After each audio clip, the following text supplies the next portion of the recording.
Buenas tardes a todos. En este momento, como estaba programado, nos vamos a dedicar a hablar sobre el trabajo del duelo. El trabajo del duelo que ha sido como el tema que he elaborado en este mes. Entonces, vamos a comenzar con una noticia de la BBC Mundo. Voy a esperar un minuto más o menos para arrancar, para que todos puedan conectarse si están presentes, si lo van a ver después, no importa. Me confirman por favor, Andrés, el nieto, me confirma si me está escuchando. Eh,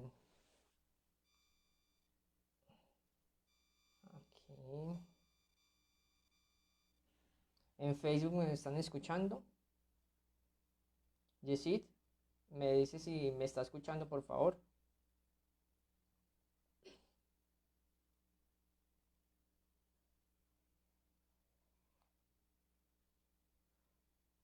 Bueno, entonces hay una noticia que se titula ¿Cuáles son las 5 fases del duelo y por qué no es algo que necesariamente tienes que dejar atrás? Colega Alejandro, ¿me está escuchando en Facebook?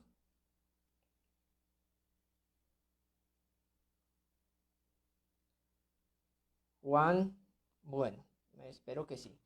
Casi todos pasamos alguna vez en la vida por una fase de luto o duelo ante la pérdida de un ser querido, pero con frecuencia es algo de lo que cuesta hablar. Aunque hay algunas fases, muchas gracias, Tavo.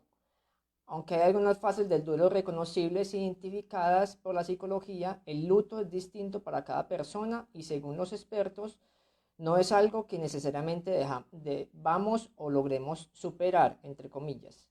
Kate Macheder es psicoterapeuta y trabaja con personas que pasaron por un duelo. El punto de partida para entender y aceptar esa pérdida es, según ella, aceptar la muerte y el consecuente dolor como algo natural.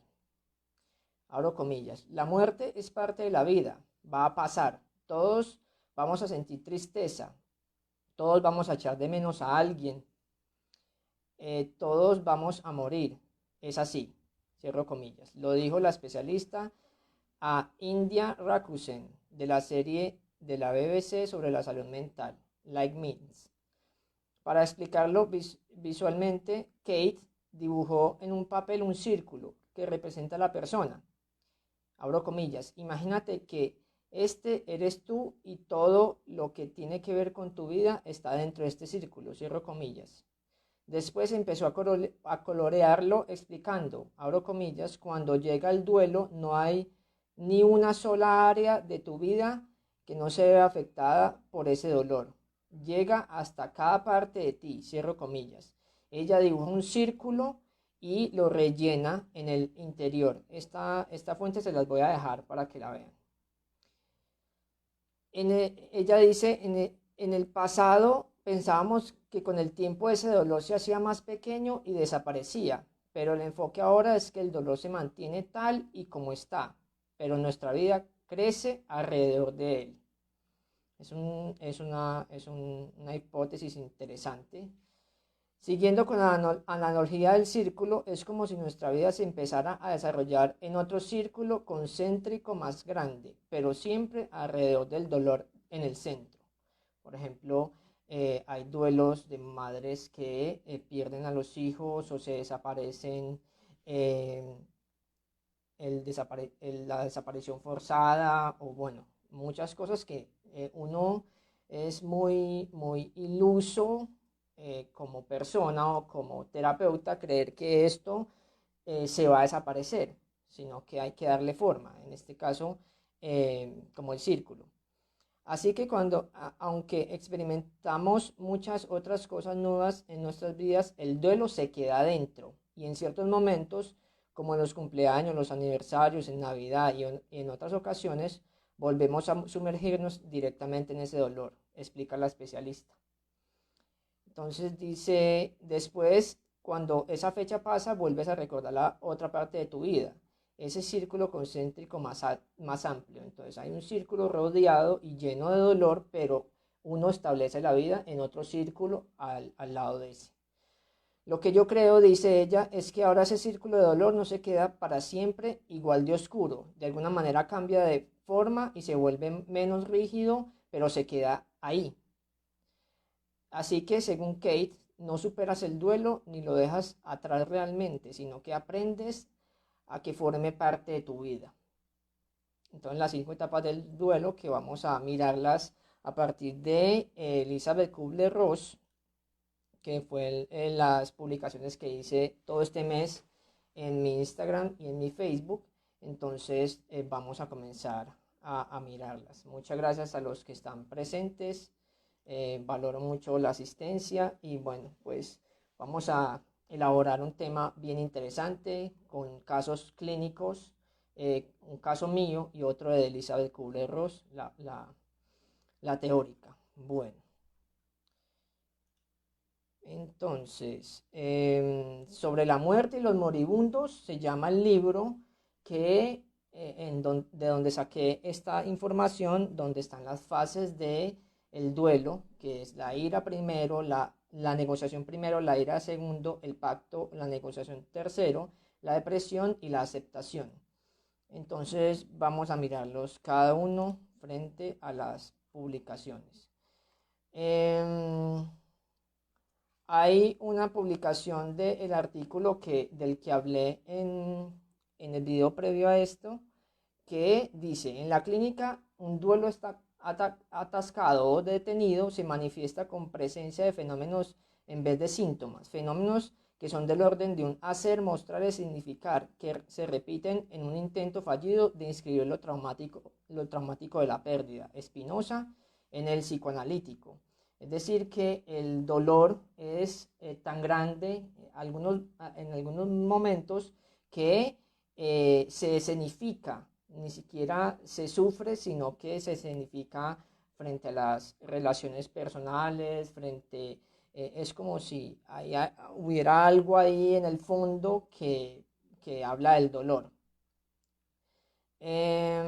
También no es un libro que abordé para Facebook e Instagram Live, pero también se llama La muerte y los niños. Y dice esta cita, los que aprenden a conocer la muerte más que a temerla y luchar contra ella se convierten en nuestros maestros sobre la vida. Hay cientos de niños que saben mucho más sobre la muerte que los adultos. Ella, en ese libro que se lo recomiendo, Los niños y la muerte, habla de que los niños son unos sabios y que tienen como una pureza previa con la que saben enfrentar esos momentos dolorosos de la muerte. Bueno, voy a leer también unos fragmentos de este mismo libro, La muerte de los moribundos, y dice, bueno, Elizabeth Kubler-Ross fue psiquiatra y entonces estaba muy desde el psicoanálisis. Entonces dice, en nuestro inconsciente la muerte nunca es posible con respecto a nosotros mismos. Para nuestro inconsciente es inconcebible imaginar un verdadero final de nuestra vida aquí en la tierra. Y esta vida nuestra tiene que acabar. Para el inconsciente no existe eso. El final siempre se atribuye a una intervención del mal que viene desde afuera. Es decir, que en ese principio de placer no existe la consideración de la muerte. Entonces vamos a entrar en las fases del duelo. Entonces la primera es la negación. La primera reacción del paciente puede ser un estado de conmoción temporal del que se recupera gradualmente. Cuando la sensación inicial es estupor, empieza a desaparecer y consigue recuperarse su respuesta habitual. Y lo que dice el paciente es no puedo ser yo. Elizabeth Kubler-Ross, 1993. Si en algún momento tienen alguna pregunta, podemos dialogarla. Bien. Segunda fase, la ira. Esta fase de ira, rabia, envidia y resentimiento es muy difícil de afrontar para la familia y el personal. Esto se debe a que la ira se desplaza en todas las direcciones y se proyecta contra los que les rodean, a veces casi al azar.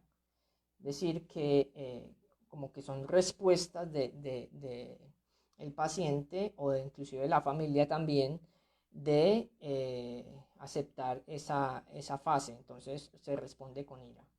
Hay otra cita de la ira que dice, la tragedia es quizá que no pensamos en las razones del enojo del paciente y lo tomamos como algo personal, cuando el origen no tiene nada que ver o muy poco con las personas que se convierten en blanco de sus iras. Ella habla de de unos casos clínicos, ella siempre está hablando de casos clínicos, inclusive uno la lee y se la imagina en el hospital mental, hablando con los pacientes. Entonces dice Elizabeth Kubler-Ross que no hay que tomarse nada personal de parte del enfermo o de parte de la persona que está en su etapa final de la vida, y también en nosotros, como que sepamos cuáles son las reacciones de nosotros. Bien, en tercer momento llega el pacto y la negociación, pues, que es una sola etapa. Que dice, en realidad el pacto es un intento de posponer los hechos, incluye un premio, abro comillas, a la buena conducta, cierro comillas.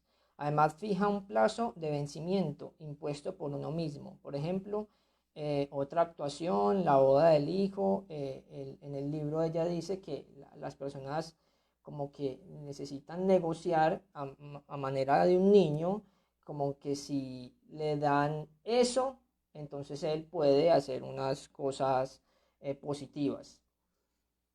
A mí me gusta la siguiente frase de Francesco Petrarca, colega Alejandro. Un bel morir, una vida honora. Una hermosa muerte honra a toda una vida en el marco de los cuidados paliativos. Es cierto, muchas gracias por ese aporte, colega. Eh, Ahorita voy a hablar de la esperanza, que no es una fase del duelo, pero sí es lo último de lo que habla Elizabeth Kubler-Ross, y dice que necesitamos tener esperanza, aunque sea en los peores momentos. Bien, gracias, colega.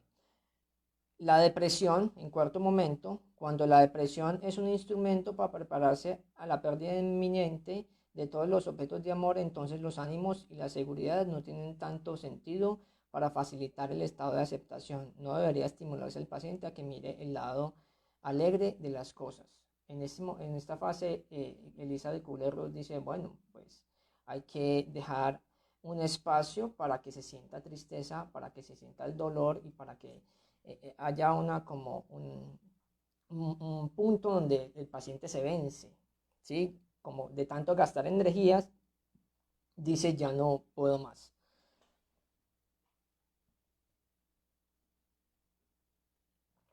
Hay otra cita de la depresión, el paciente está a punto de perder todas las cosas y las personas que quiere.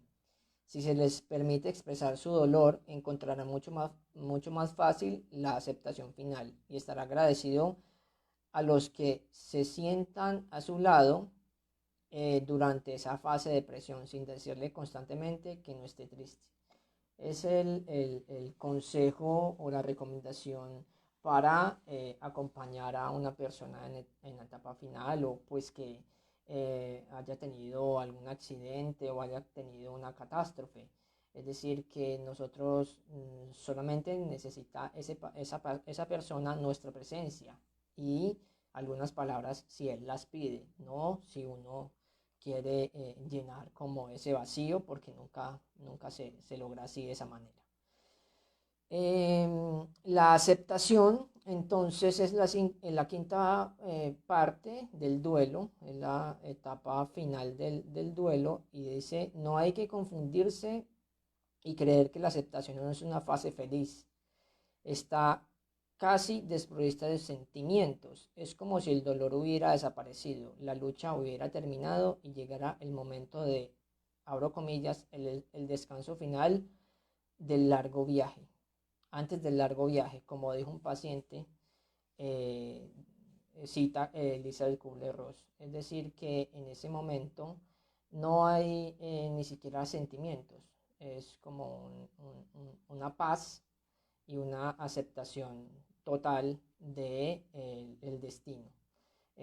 Pongo la imagen de Más allá de los sueños, que es una película que se la recomiendo para trabajar la muerte, para trabajar el duelo, para trabajar la depresión, bueno, muchas cosas, Más allá de los sueños con Robin Williams. Es una película muy interesante. Y también dice Elizabeth Kubler-Ross que la aceptación, este no es un sueño evasivo, un periodo de descanso para aliviar el dolor, las molestias o el desazón. Es una necesidad cada vez mayor de aumentar las horas de sueño, muy similar a la del niño recién nacido, pero a la inversa. Ahí ella habla de una regresión, de una etapa donde el paciente va, bueno, va como aterrizando un poco y ya va aceptando, que es la última fase, pero también va en una resignificación y en una calma frente a ese periodo. Y la esperanza, que era lo que le decía el colega, y a todos los que están allí, muchas gracias por estar, por ver este Facebook e Instagram Live. Dice: la esperanza, la única cosa que generalmente persiste a lo largo de todas las fases es la esperanza. Si un paciente deja de manifestar esperanza, generalmente es señal de muerte inminente. No dar por perdido es la recomendación de Elizabeth Kubler-Ross a ningún paciente. Siempre hay algo por hacer. Entonces, allí llega la creencia en lo trascendente, la creencia en el más allá, en las otras vidas, y todo esto que, bueno, es inclusive sano que se presente y es como justo con el paciente que se presente y con las personas, inclusive con todos nosotros. Bien, entonces allí las 5 fases del duelo. Esto estoy hablando sobre la pérdida, la muerte, porque ahorita vamos a tocar, por ejemplo, en el trabajo del duelo, la pérdida de una relación, la pérdida de la patria, la pérdida de un trabajo. Esto también tiene que ver con un duelo que se hace de otra forma, pero no significa que tampoco se pueda pasar por estas etapas. La ira, por ejemplo, tiene una cosa bien importante en el duelo. Bueno, entonces voy a leer el caso del el libro La muerte y los moribundos. Entonces dice el doctor G. Supongo, habla el doctor G. Supongo que casi todos los que se encuentran en mi situación me deben mirar, me deben mirar a, me deben de mirar a otro y decir: bueno, ¿por qué no habría podido ser él?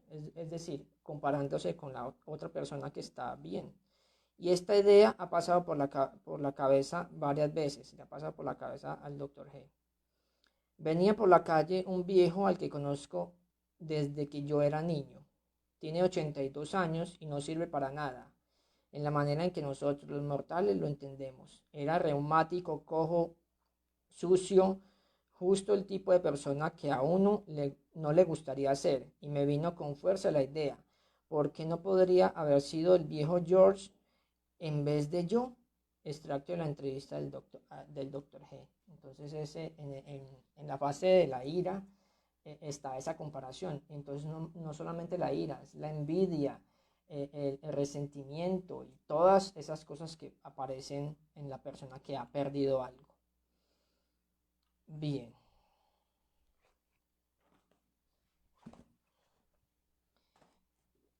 Entonces,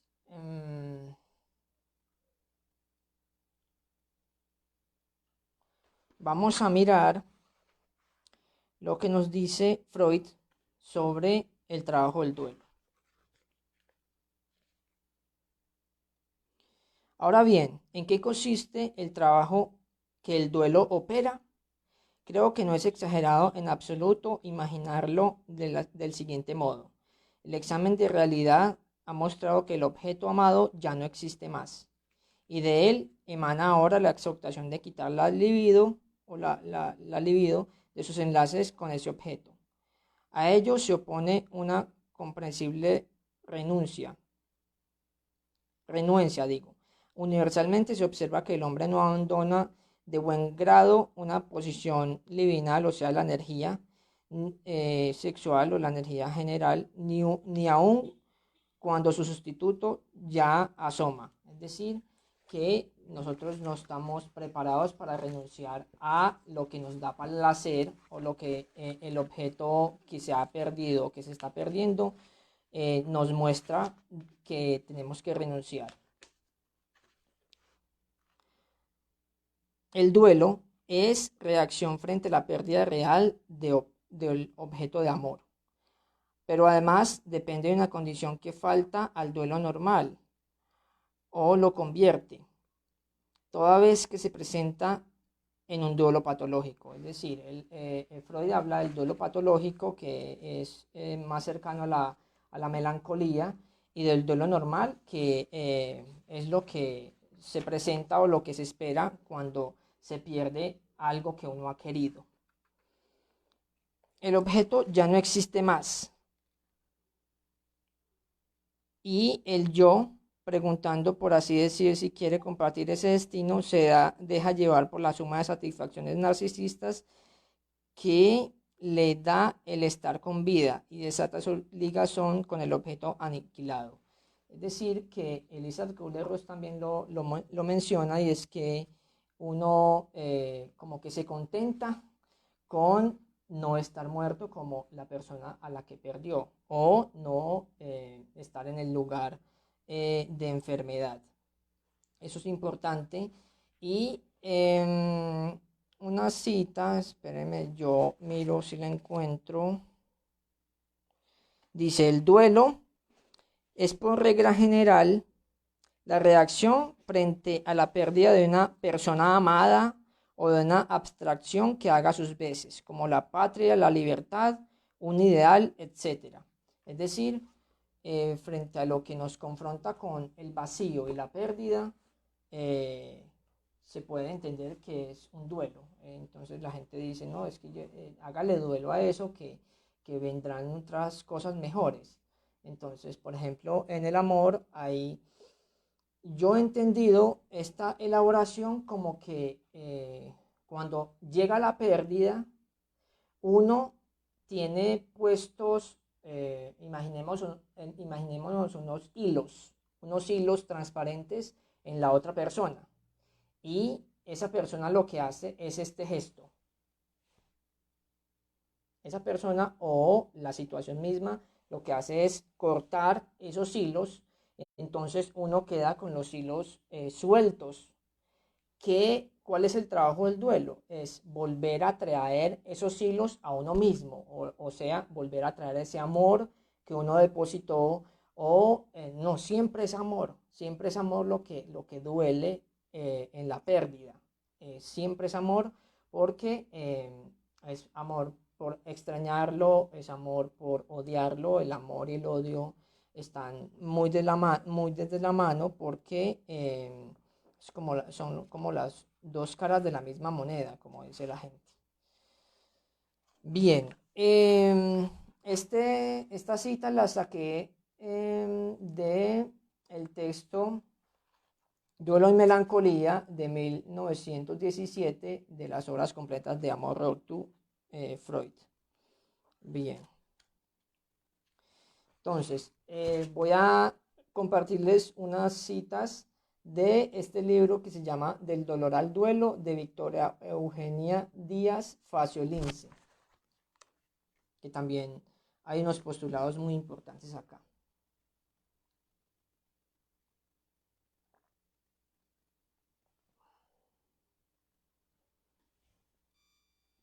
Bien, entonces, de lo que les hablé entonces frente al trabajo del duelo, es un ejercicio de elaboración no con la persona que se ha perdido, sino con lo que hay dentro de uno de esa persona que se ha perdido. todas las imágenes, todos los recuerdos, todas las cosas buenas y malas que se vivieron. Entonces hay que elaborar eso. Esta elaboración apunta a describir el trabajo realizado por el aparato psíquico que busca controlar las excitaciones que le llegan del interior y del exterior, transformando la cantidad de energía libre en energía ligada. Es decir, los lazos de los que les hablé, haciendo una metáfora, y es que esa energía se ligue a uno, ¿sí? Para así poder controlarla y derivarla. El trabajo consiste entonces en integrar las excitaciones del psiquismo y establecer entre ellas conexiones asociativas. O sea, que vengan otras experiencias, vengan inclusive otras personas o vengan otras alegrías, más que lo que recuerde el dolor de la pérdida. El planteamiento de que durante este tiempo continúa la existencia psíquica del objeto nos lleva a preguntar cuál es el objeto del duelo. Podemos hablar de un duelo real del cual el exterior no ofrece ya ningún dato y podemos considerar la existencia de un objeto psíquico que se conserva aún a pesar de lo que la realidad material informa. Es decir, es como si las personas estuvieran de carne y hueso, las personas que entran en relación con uno, pero también uno a partir de esa imagen y a partir de ese cuerpo se forma como una imagen inconsciente. O sea, no es lo mismo que yo tenga a mi esposa y que pueda interactuar con ella y lo que yo construya de mi esposa o de mi familiar frente a esa relación. Es como un ideal y ese ideal es el que queda, así se haya desaparecido o se haya ido esa persona, ¿sí? Bien. La representación psíquica del objeto se encuentra articulada con múltiples conexiones, lo que les estaba diciendo. Huellas inconscientes, dice Freud. La libido debe irse desconectando de todas ellas. Ese es el trabajo del duelo. Es decir, que debe irse desconectando todo eso de las representaciones mentales o anímicas que uno tiene de esa persona o de esa persona que se ha ido. En este movimiento, el trabajo del duelo hace soportable la renuncia al objeto amado y a todas sus conexiones al confrontar al sujeto con la pregunta de si prefiere compartir el destino del objeto perdido. Es lo que les decía ahorita leyendo a Freud. ¿Quieres ocupar ese lugar? Por perfectamente hubieras podido ser tú en el caso de las personas que mueren.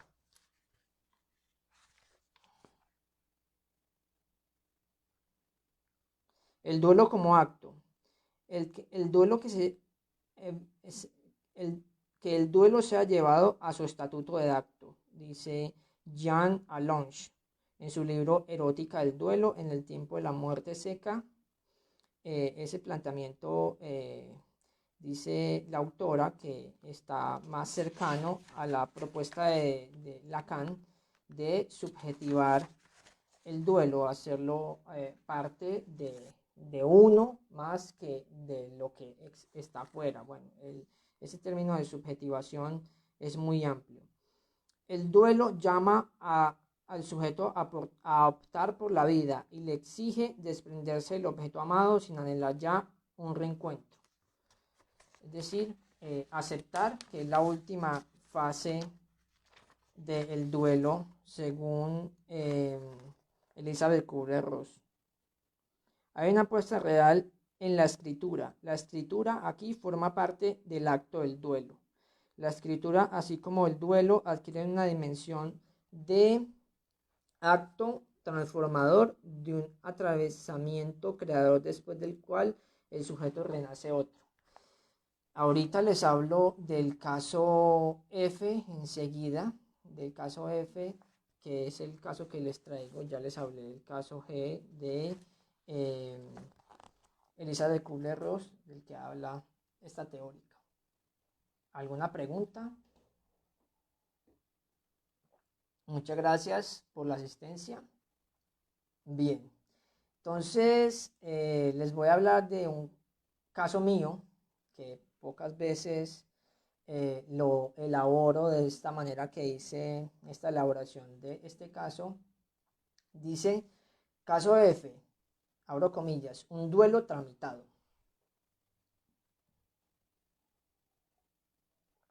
Tratamiento del duelo por medio de la transferencia. Paciente número 13 de la Comunidad Terapéutica Familiar Escuela de Amor, CAT Barcelona. 16 de abril del 2013. Un sujeto que tenía 26 años en ese momento.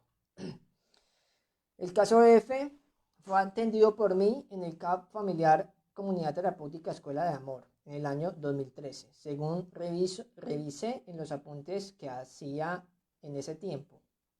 Era mi primer trabajo y lo realizaba con mucha pasión, como aún lo sigo haciendo.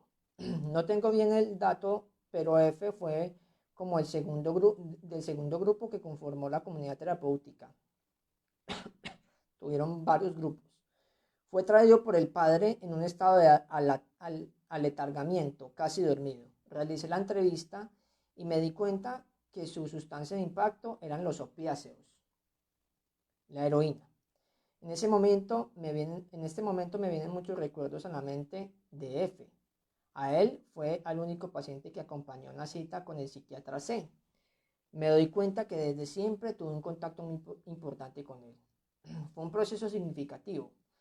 Recuerdos de los grupos de AA, con Ivancho, Osorio, Jason, Fernando, Camilo. En ese momento la comunidad avanzaba con unas experiencias importantes. El dolor, la angustia y la impotencia de la adicción estaban a flor de piel. En este momento quiero comunicar una experiencia de trabajo del duelo que realicé con F, producto de una intervención transferencial. Es decir, un sentir el dolor del paciente. Ahora pienso que ese dolor de F estaba escondido, defendido y hacía parte de sus mecanismos defensivos. Recuerdo que mi consultorio era un lugar muy agradable y existía una camilla de enfermería de madera grande. Yo pedí a los muchachos de la comunidad terapéutica que me la pasaran para recostar los pacientes y ese fue mi segundo diván. Ahí a los pacientes y también a F los hacía asociar libremente, que es la técnica del psicoanálisis, la asociación libre. Les interpretaba sueños y descubría muchas cosas de los adictos. No un psicoanálisis propiamente, pero era mi manera de hacer psicoanálisis de sujetos adictos. Por ese tiempo leía a Sándor Ferenczi con su técnica activa y hacía algo, a mi entender, de ese niño rebelde, de lo que hacía ese niño rebelde de psicoanálisis que lo llamaban Sándor Ferenczi. En fin, digo que con F hice una intervención basada en la transferencia, como con todo paciente que tengo, porque en ese momento, a partir de lo que me planteó en consulta, que consistió en el tema de la abuela y lo mucho que la extrañaba, allí me contó que la abuela se había muerto y que él quedó muy arrepentido. Le pedí que me contara qué había pasado ese día. Me dijo que él había llegado de la calle y la abuela estaba en una silla de ruedas sin poder hablar muy bien, cuidada por alguien. Y rápidamente él entró y al momentico salió y no saludó, ni se despidió de su abuela. Lo llaman por teléfono y le dicen que la abuela se murió ese mismo día. Él cuenta en la consulta que la señora que cuidaba a la abuela le preguntó a ella que por qué F, a la abuela, no, la abuela le preguntó a la señora que por qué F no había saludado ni se había despedido, con gestos y limitada en el lenguaje. F recuerda esto con mucha tristeza. En ese momento expresada tímidamente. Luego me cuenta que fue al cementerio, en el cementerio donde consumió por primera vez marihuana, producto de ese dolor psíquico traumático. Hay que saber que también que la abuela de F fue como una madre para él. Acto precedido por un silencio de dolor y de esa frustración de no poder haberse despedido de la abuela, me levanto de mi silla y le paso una hoja en blanco y un lapicero. Y le dije, Con este lapicero y esta hoja le va a hacer una carta de despedida a su abuela, expresándole lo mucho que la quiere y termina la carta con un adiós.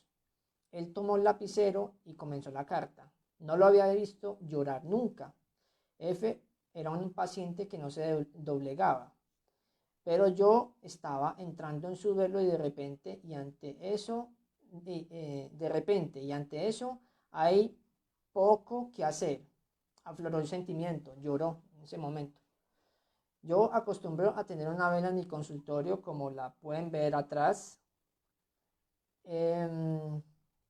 Y en ese consultorio también la tenía.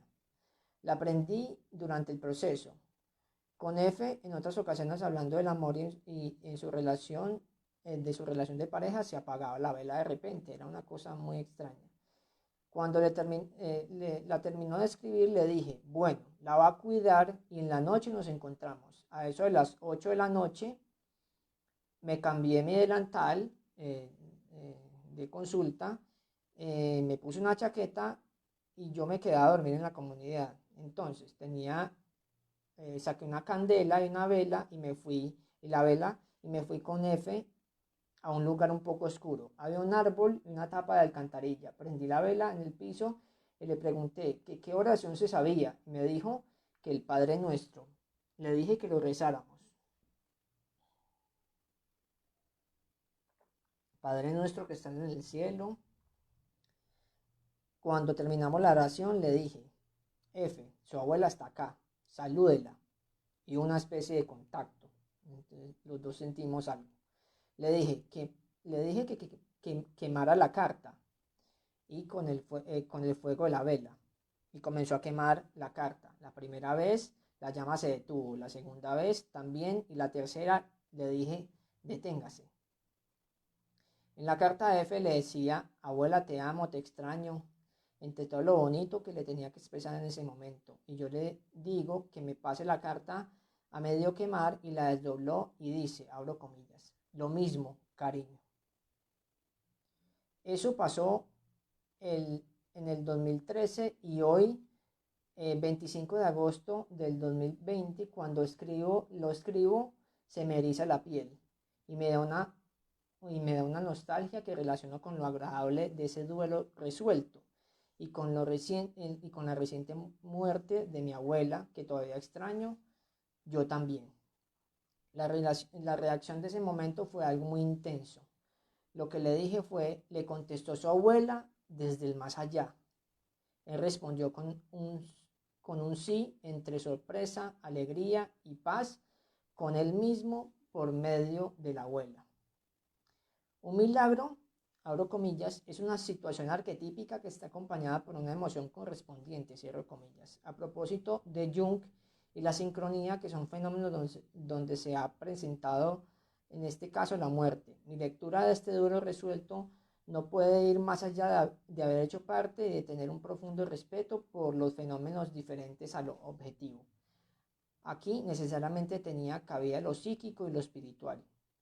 Terminaré nombrando lo que ya dije en mis primeros videos. Abro comillas. Hay cosas que se salen de lo netamente psicológico y le agrego de lo científico, cierro comillas. Como es el caso de las adicciones, la muerte, el duelo, entre muchas otras cosas más. Caso comunicado el 25 de agosto del 2020 a la 1:44 de la tarde, realizado por mí.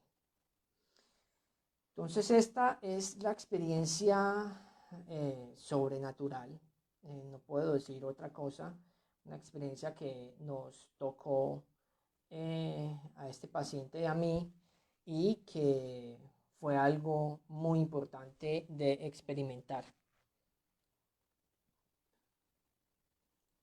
Bien.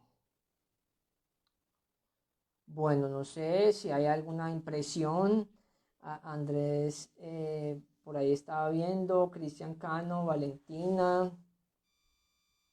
Alejo, Luis, Paul, saludos, Paul, por ahí sí está, Daniela, muchas gracias, Tao, Juan, por ahí también, Yesid, estuvieron en este live. Entonces estas son mis experiencias con el duelo. El duelo es un trabajo, como lo digo en este título de este live en Instagram y en Facebook. Es un trabajo que las personas se tienen que hacer responsables de ese trabajo, no evitarlo, no decir no llore, no se sienta mal porque es que no está bien. No, hay que dejar que esto circule, tanto en el amor como en la pérdida de muerte, como en la pérdida de un trabajo o como la pérdida de otras cosas generales que se pueden dar. La actitud es asumir todo lo que está pasando en el interior de uno. Tristeza, angustia, desesperación, ansiedad, muchas cosas que pueden surgir, ira, que pueden surgir de esta experiencia. Entonces, ¿cuánto dura un duelo? Que es la pregunta más frecuente. Hay diversas experiencias y diversos puntos de vista, pero más o menos de 6 meses a un año ya se comienza como a calmar esto, no a olvidar. Uno nunca olvida una pérdida, uno nunca olvida una relación que tuvo, uno nunca olvida un trabajo que tuvo, sino que ese es el tiempo justo como para resignificar, como para volver a traer las cosas que uno prestó a esa persona o a ese trabajo. Es como si uno tuviera que hacer esto y traerla a uno para que se vaya calmando. Entonces, por ejemplo, las alternativas psicofarmacológicas para intervenir el duelo. Entonces, ansiolíticos, inclusive opiáceos, como para calmar a la persona y hacer que esto se desaparezca. Eso no se va a desaparecer. Nunca un dolor desaparece. Es como si uno se reconciliara con el dolor. Ese es un buen entendimiento. Es como decir, bueno, el dolor, tú existes, te voy a integrar a mi vida y voy a aprender algo de tu experiencia, ¿sí? Entonces ahí es importante que nos calmemos y acompañemos. Entonces, ¿cuál es la actitud que debe tener alguien que está al pie de alguien que está pasando por un dolor? Esperar, acompañar, brindar un cuerpo, brindar un oído para que se escuchen todas las cosas que afligen a esta persona. Entonces, esta era mi aporte y lo que quería compartirles frente a este tema del trabajo del duelo. Bueno, hay otras cosas que salen del marco de este espacio que tienen que ver con otras elaboraciones, otras como otros postulados teóricos que han hecho ya otras personas a partir de Elizabeth Kubler-Ross. Pero la teórica más fundamental es ella para hablarnos de una pérdida. Y Freud en este caso también para hablarnos de que necesitamos elaborar y necesitamos hacer ese trabajo tan necesario con nosotros mismos y con el otro, porque no solamente nosotros pasamos por el duelo. Cuando se presenta un duelo, hay muchas personas que se ven impactadas, muchísimas. Entonces, bueno, muchas gracias por estar aquí, por haber visto este espacio y ya hablaremos una próxima vez. Hasta luego.